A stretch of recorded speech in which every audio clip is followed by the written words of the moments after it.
Hello everyone, welcome to another Hallu Sees It review. Today I am doing a review of a game called Gin Go. This is a game published by Amura. And yeah, they're just a small little self-publisher, I think, that this is a rummy style type game. And it is for 2 to 4 players. And it includes quite a bit in this little tube. So the packaging here is just a very simple little cardboard tube. Open it up, you have all sorts of stuff that will fit in here. What does that include? They have this roll-up mat, which is actually very nice. It's again a neoprene, like a mouse pad type material, and it actually is very nice, very good quality mat that's included in there. It's got 2 sets of 50 chips in each color, green and red, and they go with each of those. They're again very basic, but they include 50 of them, which is more than enough. So you're not going to find yourself short on chips. So that appreciate that. They come in these plastic bags, and then those bags also fit in this simple little other bag. You can stuff them in there, keeps them all contained. We can shove that into the middle there.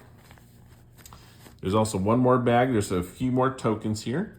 We'll talk about the game setup, but there are tokens. They are printed on both sides, the same thing. And there's a set of, for each player, this one, the green border, and the red border for the other player. And then, of course, the rules. They have some additional pieces here if you want to kind of save. If you can't finish a game, you can utilize this to keep track of how the board was when you needed to end for the day. And a deck of cards with the Gin Go background there. As far as quality of cards, this is a little bit on the cheaper side. They work well, shuffled, but they're pretty basic. They work, but they're not my favorite or go-to style of card. They're just really kind of basic cards. They work, but if like we play this in the future, I imagine I would actually just get one of my nicer deck of cards to utilize. But they do include a deck of cards. Comes in this little tuck box here. And yeah, so everything you need to play the game comes in the box. And again, like I said, I'm actually really impressed with the mat, and the chips and everything work out great, and the cardboard tokens. The little tube here is nothing fancy, but it works well as far as like the mat, right? So you have to roll up the mat to keep that nice. I've had other games that use mats that like you have to fold it, and that just all sorts of trouble, right? So I do appreciate the packaging, at least there works well. So but with that, let's get into the actual gameplay a little bit and the rule book. So the rule book is just this printed page here. It's fairly simple and straightforward. The basics of the game itself is that you want to be able to connect a continuous line from one side of the board to the other. And you can do that using diagonal links as well. So for example, we just completed a game, me and my wife, and she won. She was red, and she has actually multiple ways, a lot of connection points here. But let's say that this actually was like that, that would still be a link. so able to link all those across. However, if this one, if I were able to pull that off, replace it with one of mine, then at that point there is no continuous link of chips, and we would continue playing the game. So, but that's the gist of that. And how do you play? You play by playing cards out. They are called melds, where you are basically, you are pulling together from your hand either runs or all of like the same card, right? So if I had multiple, you have to have at least 3 cards. So if I pulled this over here, for the sake of the example, have this set in my hand, I could play these down, and for each of these cards, I'm going to place or replace, if my opponent already has chips there, with one of my own. And so it's just back and forth. But let's start at the beginning here. So the setup's really easy. You're gonna shuffle the cards. You're gonna reveal cards from this deck one at a time until you reveal all 4 different suits. This deck also includes 2 jokers, which we shuffle in. It is optional. You could play without the jokers, but we do have the jokers, and there's a kind of a unique setup with the jokers on how this works. So again, this is randomized each time, but basically the normal setup would be randomized, and as the different suits come out, you go left to right with your tokens, and your opponent would do the same left to right. So they're gonna be opposite, right? So my club's column is here, my opponent's club column is here. There are, again, 2 other unique setups. You could basically do it secret. If you have, like, the joker comes up with, when you're doing that, as the dealer's doing that, they could basically call out a secrecy, so you can kind of secretly decide how you want to do it, and they do it. So it could be match up, it could be reverse, could be end up just like normal. The other way you can do it is actually matching. So you would actually match up and have club, and so each is the same. But I think normal actually, it works great. So, but as that comes up, that's a little bit of variability there, and that's what those tokens are for. And yeah, after that, you're gonna basically shuffle the deck. You can deal, they leave it pretty open, so you can do any odd number cards out to the players, like anywhere from like 1 to 9. You could actually make that a little bit more, but you keep it an odd number, and from there you shuffle it up, you flip over a card face up to start the discard. On your turn, you could take from the discard, and I'll explain that here in a minute. If you can't take from the discard or don't want to, you would simply draw a card, and oh look, got 4 2s right there. After you have drawn the card, you can choose then to lay down, and can't see over there, but your opponent, when they have some melds laid out, either runs or sets of the same number, I could potentially add on to those or these. If I ever add on to a card, I get to replace the chip if it's not. So I would look for the 2 of diamonds. That is already mine. So that would just be there if I were to play that, right?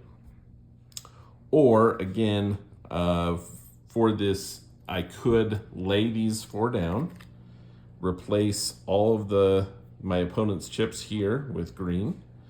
And then at the end of your turn, you do have to discard a card to the discard. What you're trying to do is, again, get a continuous line all the way from one side to the other.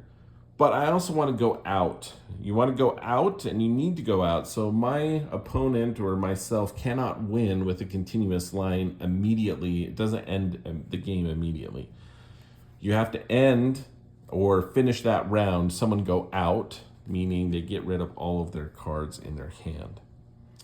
If I'm able to go out, and my opponent has, some cards in their hand, then I would be able to basically I capture those cards. If I go out, I get to then replace any of their or place chips or bump chips if they have opponent pieces already with my chips as well. So that's another advantage of going out. That being said, let me explain basically on your turn if you wanted to take from the discard what that would look like. So let's say I have these cards here. I actually could use that 9, 7, 8, and 9. I would be able to make a nice run from that. So in order to do that, I would go ahead and declare, hey, I'm going to use this 9. In order to be able to take from the discard, I would need to be able to meld this card with 2 other cards from my hand into a meld, a set, or a run. And then I would also take any cards above that. So I would take these, the Joker wouldn't be there, but I would go ahead and take these into my hand. I have to utilize that 9. I can also use this 7, and I would be able to play the 7, 8, 9, and 10 of diamonds. For diamonds, this is mine. I would be able to go 7, 8, 9, 10, and replace my opponent's chips with my own. 7, 8, 9, 10. All right. One step closer to getting a line continuous over there. Then, of course, I would have to discard a card again, and then it would be my opponent's turn. That's the basic gist of Jin Go. So, gameplay. I actually really like this concept. And the biggest thing that I like about this game is that I've played, and you have maybe played gin, rummy style type games before. And one of the things that can be a little cumbersome, in my opinion, is the scorekeeping, right? So, when you have, when you're going out and it's this many points, and then you have to count up all the points from the cards left over in your opponent's hands, and you're keeping track of all those points.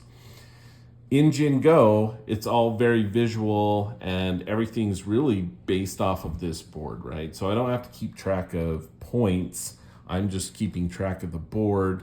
And yes, it's very fun, that Gin Rummy style game of, trying to go out, collecting cards, playing off of others, lots and lots of fun. But there's also then this strategy that comes here of, okay, I want to do this, but I need to be paying attention. I probably need to hold on to this card, even if it may not help me.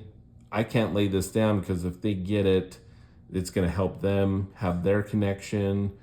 So there's a lot of interesting choices, but it's still really simple, right? So it's simple, but provides some really good choices and interesting decisions that you have as you play the game. And yeah, trying to go out, and it can be a little risky, right?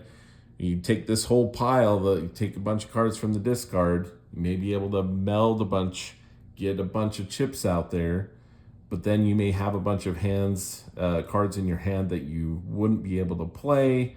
And if I'm able to go out, then I capture those cards. I'm able to replace chips for those locations as well.